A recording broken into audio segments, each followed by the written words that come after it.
Good morning, or good afternoon. I made that joke yesterday. It might be afternoon, I can't 100% tell.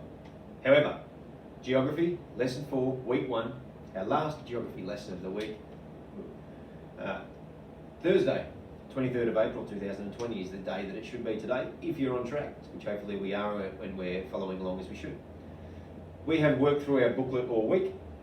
We're up to our final question. We've been making comparisons on cultural differences or diversity between countries.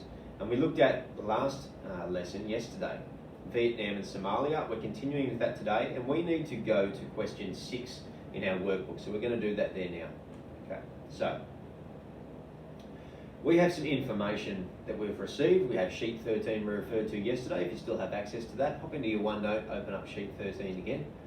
The question in question 6 says this: which country is more culturally diverse, Vietnam or Somalia? Write a short paragraph, and support your conclusion with evidence. You know how important evidence is, and you can take that information or that evidence from the data shown in table 1. I'll get back to that. A sentence starter has been provided for the topic sentence, which is beautiful. We love our sentence starters. Now, a couple of things to remember. We need to find information or evidence from table 1. Now, where on earth is table 1? Scroll up, scroll up, scroll up. Ta-da, there it is. So we could use sheet 13 if you wish. However, there is enough information inside of table 1 to be able to get some evidence in terms of talking about which country is more culturally diverse. Remember, that question is asking us, which country contains the greatest different cultures within them? So you need to be able to decide which one you think that might be, and then back it up with some evidence that you've got within here. So we spoke about how ethnic groups, food, clothing, language, religion, they can all contribute to culture. So what we would generally say is, looking at some of the information in this table, which one do we find has a greater amount of different types of that thing, whether it's language, religion, ethnic groups, and do we think that means that it is more culturally diverse?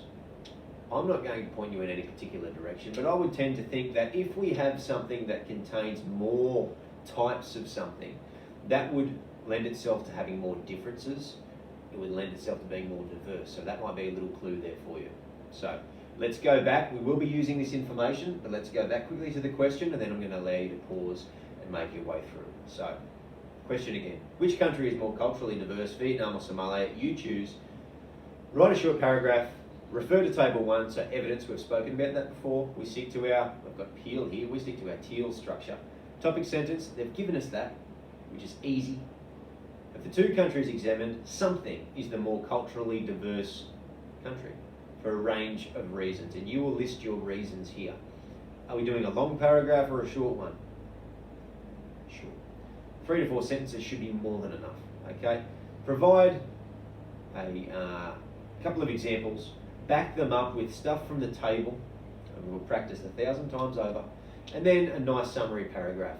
For all these reasons above, Vietnam is more culturally diverse, or for all of the options or all of the reasons that we stated, we deem, or I think that Somalia is more culturally diverse. It's an example of a summary statement, a linking, not so much a linking sentence, but you're coming back to what your main sentence was. So, enough rambling from me. It's time to get into this. If you haven't paused already, let's go through. This is our last lesson for the day. This is our sentence. If you don't have our paragraph, if you don't have the sheet that you can fill in and type in on here, as I did, that's okay. You are welcome to do it in your workbook, do it on a piece of paper, write the paragraph out, and then that will be completion of this lesson. A shorter lesson today, wrap up the week. Boys and girls, thank you for geography this week. I'll see you soon.